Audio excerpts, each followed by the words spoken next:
The 737 MAX, a highly debated aircraft. Was it a failure? Today, we'll talk about the aircraft and its issues, and we'll answer that question at the end. The 737 MAX was introduced by Boeing in May 22nd, 2017. It has become one of the most popular variants of the 737 by amount of orders. Let's talk about the specifics of this aircraft. Length is 39.52 meters. Wingspan is 35.9 meters. Boeing doesn't list the height, but it's most likely near the same of the older 337 aircraft lines. Range is 3,850. Boeing doesn't give the measurement, but most likely meters. The engines on this aircraft are two LEAP 1B engines from CFM International. Due to the 737 being a designed low-leveled aircraft, which means the aircraft is lower to the ground than, let's say, the A320, the engines had to be moved up a bit and a bit forward too, which means the engines were actually a tiny bit above the wings. So if you see a picture of the 737 MAX, you can see that the engines are actually above the wing, not like the NGR Classic, which are below the wing. This in turn caused the aerodynamics of the aircraft to change. So Boeing added the MCAS system, which actually isn't the correct way of saying it. You're just supposed to say MCAS because MCAS stands for Maneuvering Characteristics Augmentation System. This system would help prevent a dangerous angle of attack from happening, which would cause a stall if not dealt with. Basically, the system takes info from the angle of attack sensors, which is located in the front of the aircraft, and actually changes the pitch of the aircraft using the pitch trims, which can be found near the tail of the aircraft. Actually, not the tail of the aircraft. Now, you cannot talk about MCAS and 737 MAX without talking about the two accidents. As most of you may know, the 737 is grounded. Still is. Yep, still is. I'll be talking about the two accidents and the aftermath for the airlines, customers, and Boeing themselves. Lion Air Flight 610 was a MAX 8 with the registration Papa Kilo Lima Quebec Papa and was a planned flight from Soekarno to Hatta International Airport. I know I said that wrong. I'm terribly sorry. In Jakarta, Indonesia. It was expected to arrive at Depati Amir Airport in Pangal, Penang, Indonesia. Again, I said that incorrectly. The flight took off as normal, but quickly reported problems with the pitch. Little did they know, MCAS was the reason for this. Sadly, Boeing actually never told airlines that the MCAS system even existed.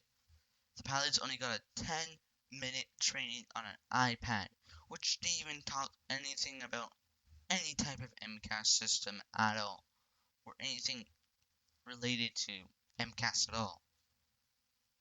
So 610 crashed 13 minutes after takeoff into the Java Sea.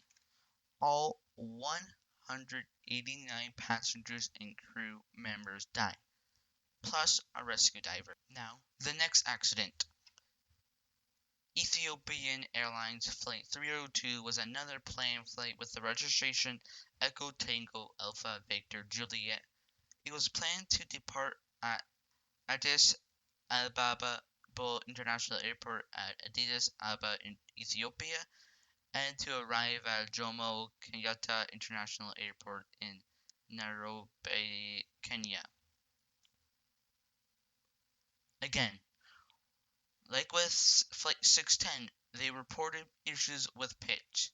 They actually unknowingly turned off the system because they didn't know, They still didn't know MCAS existed, I believe, but then they turned it back on. Like with Flight 610, it crashed into the Pharaoh village near Bezovtu, Ethiopia. And this time it was only 6 minutes. Last time it was 13 minutes, now it's dropped to 6. Again, all passengers died, which means 157 died. After both investigations, they found that MCAS was getting fed false information, which caused the system to believe it was an dangerous doll when it wasn't. This most likely happened because the angle of attack sensors were damaged. But the system never stopped pulling the nose down, at all. It would keep trying to put the nose down because the information it was getting saying it was in a dangerous stall, but when it wasn't. So that means both flights got into a dangerous nosedive. Now, the aftermath.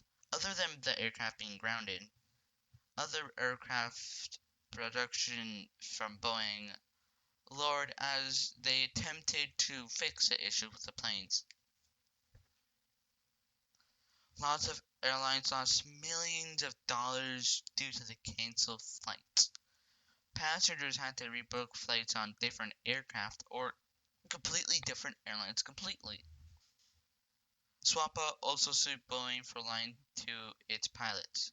SWAPA is the corporation that covers all Southwest pilots. They said something about not telling airlines pilots about the system. Now, the real question. Was the 737 MAX a failure?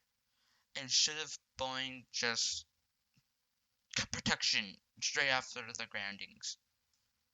This really boils down to personal preference and how you take in the info. Personally, I feel like it wasn't a failure per se. It's just an aircraft that was doomed because of how the plane was developed when it was first developed with the Dash 100. Because the aircraft was low level to the ground, so the ground crew can more easily put the baggage in the plane. If you want to see more videos like this, feel free to tell me on the Discord server or in the comments below. If you like the video, you can click that like button. If you like the content I make and you want to see more of them, click that subscribe button and hit the bell icon to know when I make a new video. Bye, aviators.